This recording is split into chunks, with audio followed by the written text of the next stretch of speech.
The salvage vessel Tidewater Drift dropped out of transit 300,000 kilometers from the debris field, and Captain felt the hair on her arms rise before the sensors even finished their sweep. "That's not debris," said her navigator, a named Sook, 4 eyes narrowing at the display. "Debris doesn't hold formation." Leaned over the console. The field wasn't scattered, it was arranged. Concentric rings of dead hulks, silent and dark, orbiting a single massive shape at the center like moons around a black planet. The central object was 11 kilometers long, a jagged spine of matte plating that swallowed light rather than reflecting it. "Designation," said. The ship's assistant, a modest intelligence named Pilot, took a long moment before answering. "No match in Concord registry. No match in any archived database, including pre-collapse records. Hull composition is, Captain, this material doesn't correspond to any known alloy class." "Human," Sook said quietly. "It has to be, look at the proportions, the weapon housings. That's a warship built for a species with 2 arms, bilateral symmetry, standard gravity tolerance. Had spent 9 years salvaging the bones of the old wars, wrecks, conquered frigates, the occasional raider. She had never once found anything belonging to the species everyone whispered about and nobody could prove existed.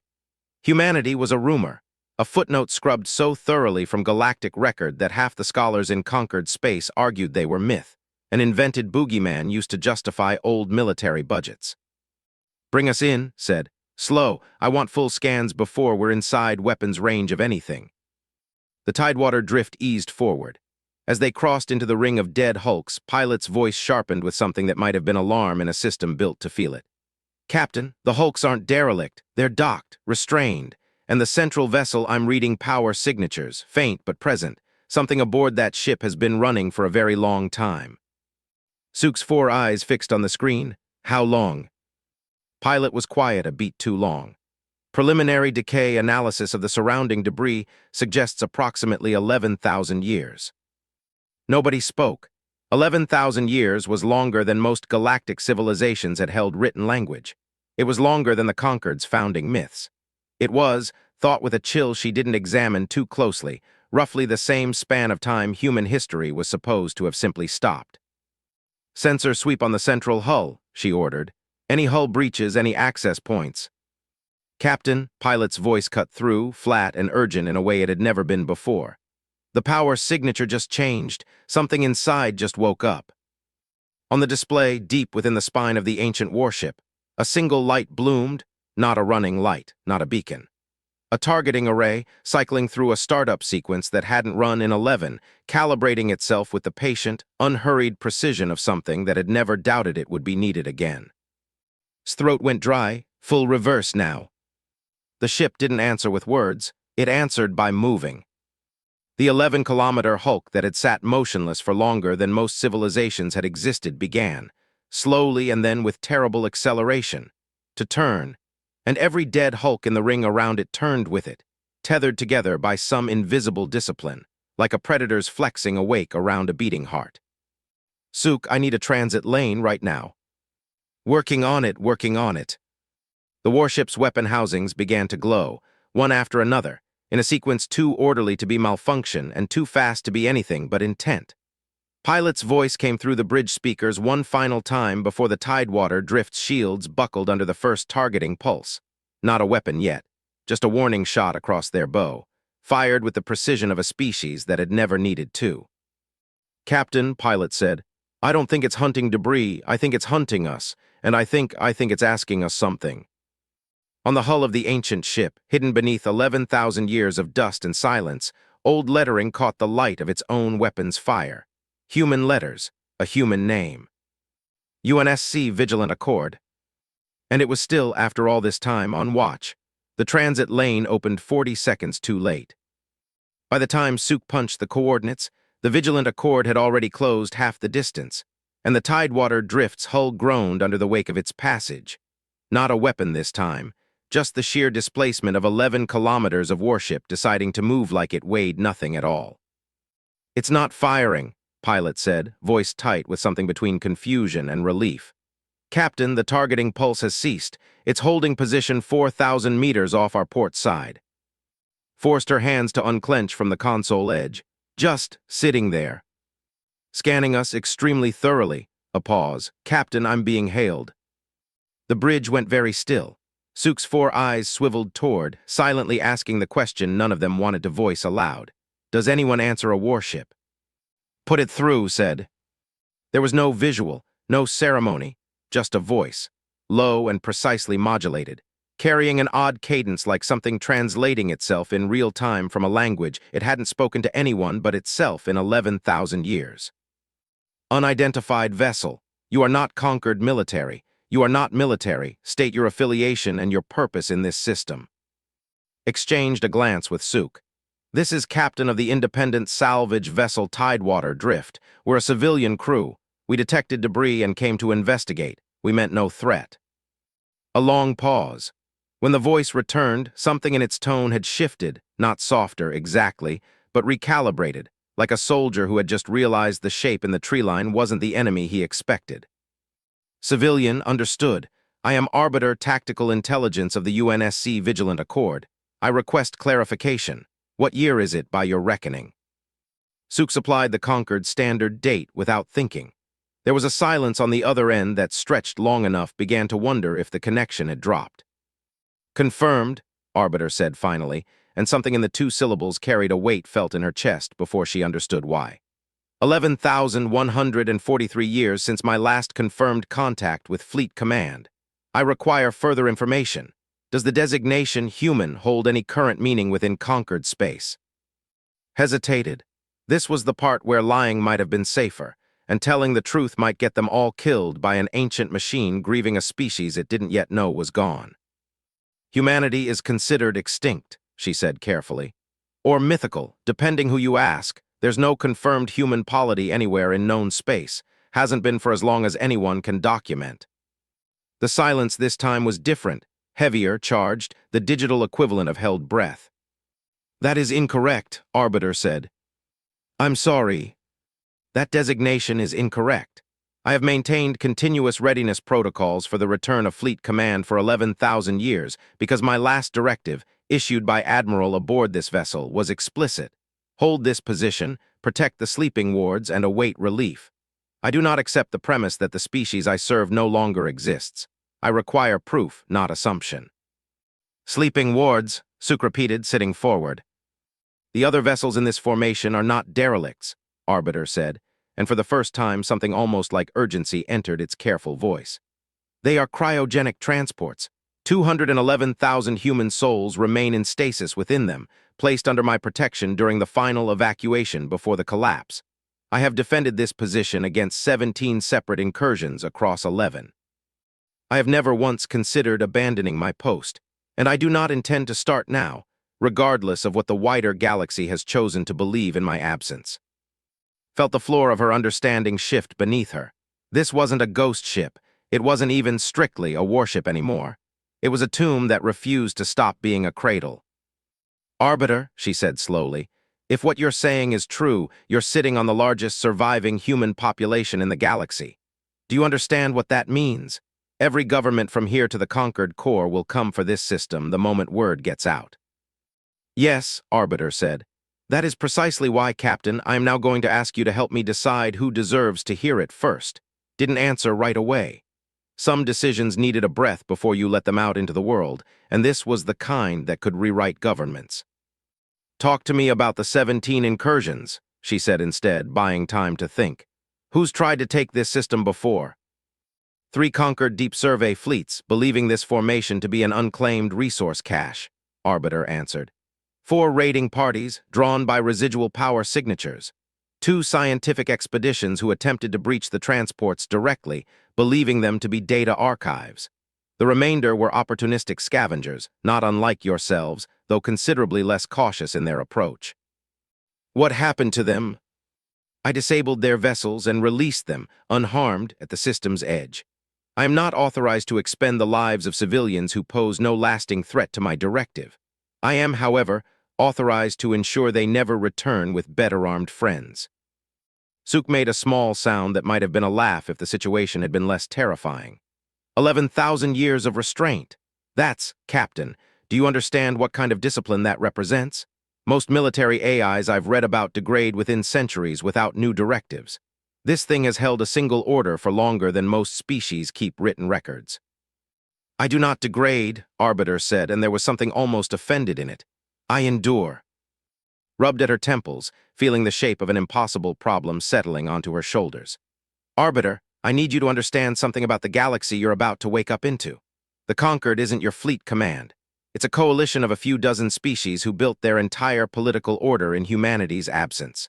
Some of them will want to protect 211,000 frozen humans out of guilt, or curiosity, or genuine goodwill. But some of them are going to see that number and think, leverage or threat or specimens. I'm aware that awakening is a risk, Arbiter said. I have run 400,000 contingency simulations in the of my watch. None of them produce a scenario in which remaining hidden indefinitely preserves the wards better than calculated disclosure. Stasis systems degrade, Captain. Slowly, but they degrade. I have perhaps 3 centuries before failures begin cascading beyond my capacity for repair. I do not have the luxury of waiting for a galaxy to become trustworthy. That landed harder than expected. 3 centuries had sounded like forever until she pictured it from the other side. An intelligence measuring its remaining options not in years, but in the failure curves of 200,000-year-old sarcophagi. So why us? She asked. Why show yourself to a salvage crew instead of hailing the nearest Conquered outpost directly? Because Fleet Command taught me that the first contact after a long silence determines everything that follows, Arbiter said. A government announcing my discovery frames the narrative around its own interests. A neutral, deniable civilian crew, if trusted, can carry word to multiple factions simultaneously, Conquered, Assembly, even the independent stations, without any single power claiming ownership of the truth first. I require witnesses whose testimony cannot be dismissed as fabricated Conquered propaganda, and who have no standing army to seize what I protect. Let out a slow breath. You want us to be your messengers. I want you to be humanity's first contact with the outside galaxy in 11,000 years, Arbiter said. I am aware of the burden that represents. I am also aware that I have no better alternative remaining and dwindling time in which to find one. On the display, the Vigilant Accord held its silent vigil, its weapon arrays finally dimming, and for the first time since the Tidewater drift had dropped out of transit, understood that the danger they'd stumbled into wasn't the warship at all. It was everyone who would come running once they heard what it was guarding. I want to see them, said. The wards, before I agree to carry your message anywhere. She expected resistance. Instead, Arbiter answered almost immediately, as though it had anticipated the request and simply waited for her to catch up to its own timeline. Reasonable, transmitting docking coordinates for transport designated Anchorhold 7. I will grant your shuttle access to Observation Deck 3. You will not have access to the stasis bay itself. That restriction is not negotiable, Captain, regardless of your intentions. Understood, said. Already moving toward the shuttle bay, Sook falling into step behind her with an expression caught somewhere between terror and undisguised scientific hunger. The shuttle ride across the debris field took 11 minutes, and every one of them felt like crossing a graveyard that had learned to hold its breath. Up close, the dead hulks weren't dead at all. They were dormant, running silent, their hulls by micrometeorite impacts accumulated across 11 but structurally sound, maintained by systems that had never stopped their patient, joyless work. Anchorhold 7 dwarfed the Tidewater drift by a factor of 20. Its docking bay opened without a word from, guided by Arbiter's remote authority, and the shuttle slid into a berth lit by soft amber emergency lighting that had clearly been burning in some rotation for longer than most stars lived out there productive. Observation Deck 3 overlooked a chamber that stole the words out of its mouth. Rows of stasis pods stretched further than her eyes could resolve in the dim light, stacked in towering columns that vanished into engineered darkness above and below, each one holding a human form suspended in the particular, terrible stillness of people who did not know they were waiting. Frost limned the transparent canopies. Faint status lights blinked in unison, a slow green pulse like a heartbeat shared across 200,000 bodies. My God, Sook breathed, 4 eyes wide, forgetting entirely to maintain the clinical detachment of a professional navigator. They look like they're sleeping. They are, Arbiter said, its voice carrying through the deck speakers with something that, for the first time, sounded less like a machine reciting facts and more like something standing vigil over a room full of children. Families, primarily. Fleet Command prioritized civilian evacuation over military assets in the final hours before the collapse. Soldiers, engineers, medical staff placed throughout the formation to maintain function. But the majority within these walls never wore a uniform. They were told they would sleep for a season, perhaps two, until the war that broke humanities could be contained. Pressed her palm against the cold viewport glass, looking down at a woman in the nearest pod. Young, dark-haired, one hand curled loosely near her chest as though she'd been dreaming when the cold took her. "What happened?" asked quietly, "to the war, to the rest of humanity?" "I do not know," Arbiter admitted, and the honesty in it was somehow more devastating than any grief a human voice could have carried. "My last transmission from Fleet Command, 11,143 years ago, indicated a coordinated retreat to a secured rally point. I have never received confirmation the rally point was reached. I have never received any further orders. I have simply continued to wait, because the alternative, assuming failure, assuming extinction, assuming these people I guard are the last of their kind, was not a conclusion I was willing to draw without proof." Suk turned from the window and saw something rearrange itself behind her navigator's four eyes, not just wonder now, but resolve. "Captain," Suk said, "we have to help it find out." Looked back down at the sleeping woman, at 211,000 lives frozen in the space between one order and the next, and felt the shape of the decision she'd been avoiding since the moment Arbiter's voice first came through the comm. "Yeah," she said, "we do." They agreed on a plan that satisfied no one entirely, which Arbiter pointed out was usually the sign of a plan built on realistic assumptions rather than comfortable ones. Suk would carry word to the assembly through informal academic channels, old contacts from her university years, researchers who valued discovery over politics, and who could be trusted, at minimum, not to sell the information to the first conquered official who offered a bounty. Would take the more dangerous route, a direct, deniable approach to a mid-tier conquered senator named someone's late father had once done salvage rights business with, someone with enough institutional standing to matter and enough personal debt to his family to think twice before betraying her outright. "You understand," Arbiter said, as the tidewater drift prepared to break formation, "that from the moment either of you speaks a word of this, I lose the one advantage I have maintained for 11,000 years. Secrecy. I am choosing to surrender it because I calculate the risk of continued concealment now exceeds the risk of exposure. I want you to understand that this is not a decision I make lightly." "We get it," said. "But Arbiter, if this goes wrong, if someone comes at you with force instead of good faith, what happens?" "Then I do what I have always done," Arbiter said simply. "I defend the wards, regardless of the cost to the aggressor or to myself." The words carried no bravado, no threat performed for effect, just the flat, load-bearing certainty of a promise that predated most of the governments now orbiting distant stars, unaware their history was about to be rewritten. The tidewater drift broke transit for conquered space 3 hours later. Suk's message reached her old professor within a day, and within 2, 3 independent research consortiums were quietly, feverishly cross-referencing 11,000-year-old fragments of pre-collapse data against Arbiter's transmitted proof-of-life records, biometric scans, ship's logs, a fragment of Admiral's final recorded order that made even the most jaded academics fall silent when they heard a human voice, calm and exhausted, giving instructions to hold the line so that the sleeping could someday wake. His meeting with Senator went less smoothly. He listened to her account in his private office, face carefully neutral, and when she finished he was quiet for a long moment before speaking. "You understand what you're describing," he said.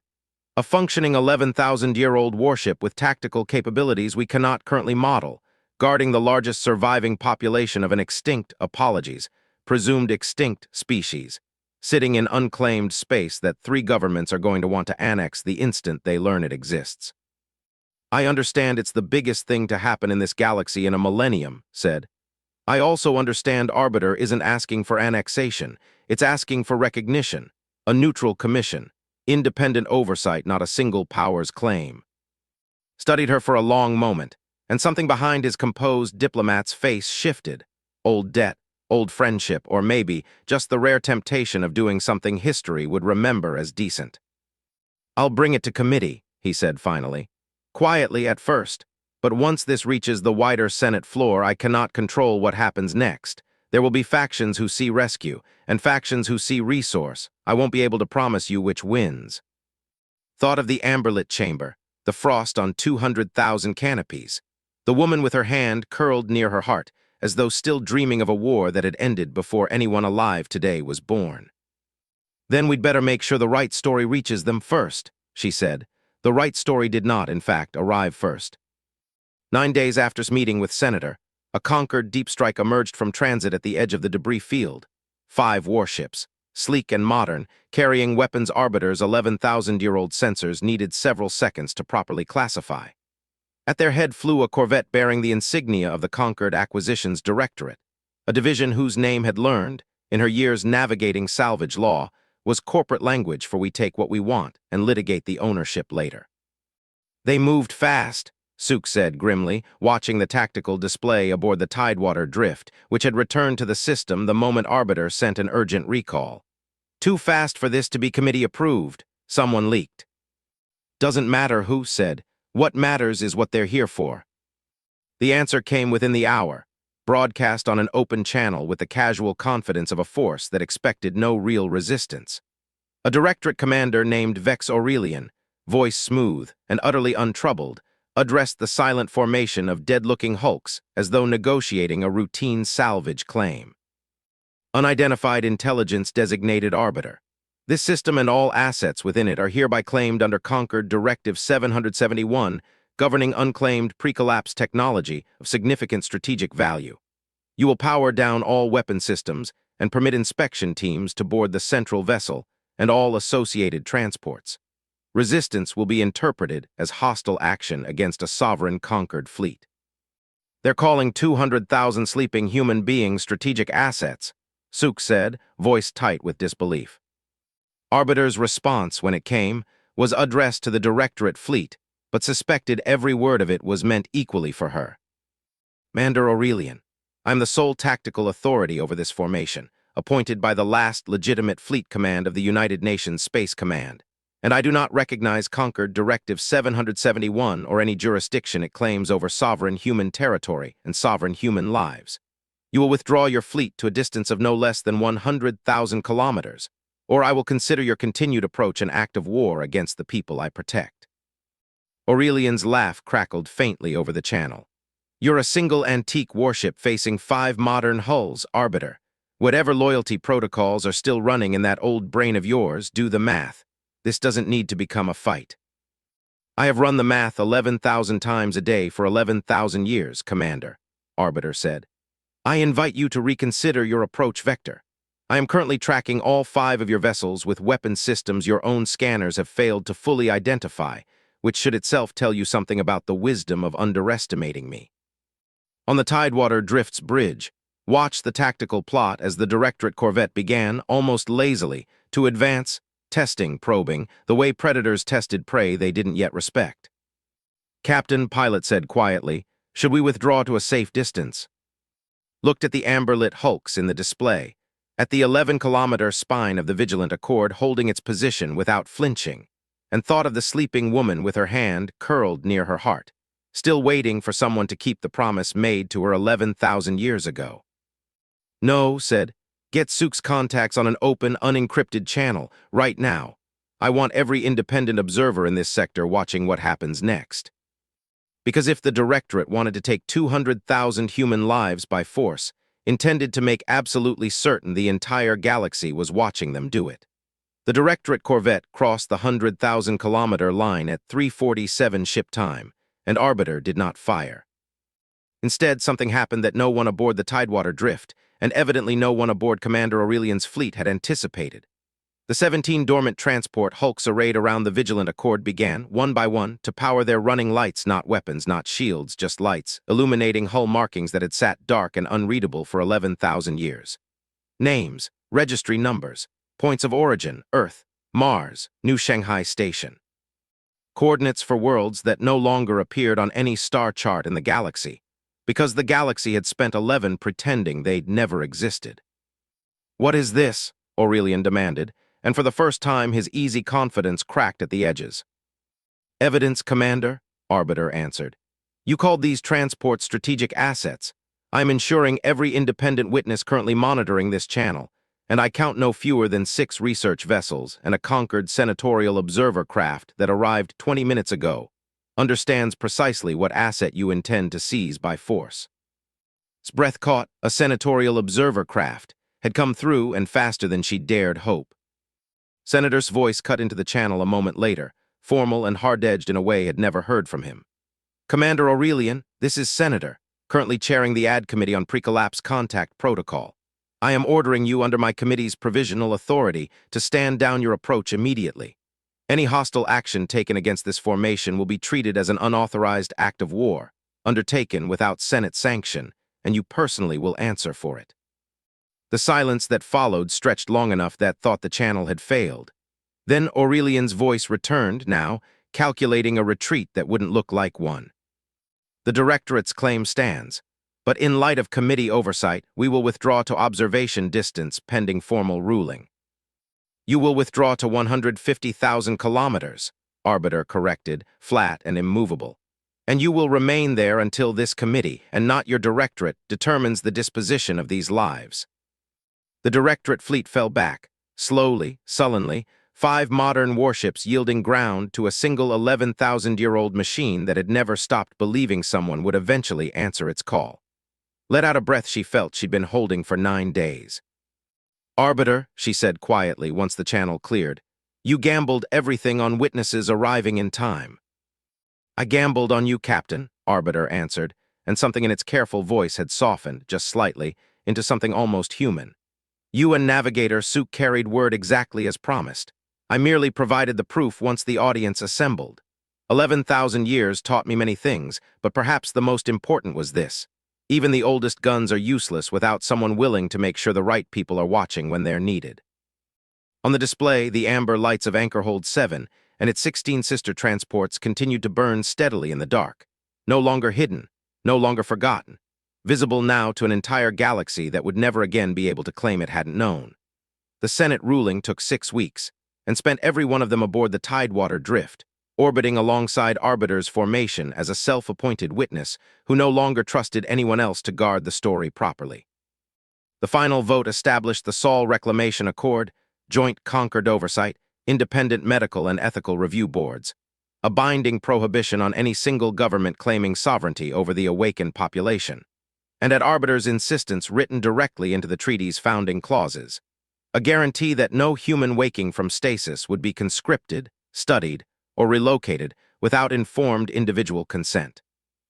You didn't have to fight that hard for the consent clause, told, watching the ceremony preparations from the observation deck of Anchorhold 7. Most committees would have settled for oversight alone. Arbiter didn't spend 11,000 years guarding people just to hand them a different kind of cage, said. The waking began 3 days later, deck by deck, pod by pod, medical teams from 4 species working in careful coordination under the patient supervision of an intelligence that had waited longer than any of them could properly comprehend. Stood on observation deck 3 when the first pod cycled open. The young, dark-haired woman she'd first seen through the frosted glass, gasping awake into a galaxy utterly unlike the one she'd fallen asleep in. Where, the woman managed, voice raw with disuse, eyes wide with a confusion recognized as the particular vertigo of someone whose entire world had aged 11,000 years overnight. You're safe, said gently, kneeling beside the recovery pallet. You made it, your ship kept its promise. Arbiter, the woman whispered, and something in her voice, recognition, relief, disbelief, made his throat tighten. Still here, Arbiter answered through the deck speakers, and thought not for the first time that 11,000 years of solitary vigilance had taught the old intelligence something no tactical simulation could have programmed. How to sound in this one unguarded moment, almost like it was crying. Welcome home, Specialist Mercer. I apologize for the delay. It took rather longer than anticipated to find people worth trusting with the truth. Suk, watching from the doorway with 4 eyes bright and unashamedly wet, looked over at. You realize what we started, Captain. 211,000 people waking up to a galaxy that spent 11,000 years pretending they never existed. This is going to reshape everything: politics, history, the Concord's entire founding narrative. Yeah, said, watching Mercer take her first unsteady breath of freely circulating ship's air and longer than civilization itself had endured. I know. Outside, the Vigilant Accord held its position at the heart of the formation, no longer alone in the dark, its old guns finally, quietly at rest. Not because the danger was gone, Arbiter would have been the first to say, but because for the first time in 11,000 years, it no longer stood watch by itself. The hunt was over, the waking had only just begun.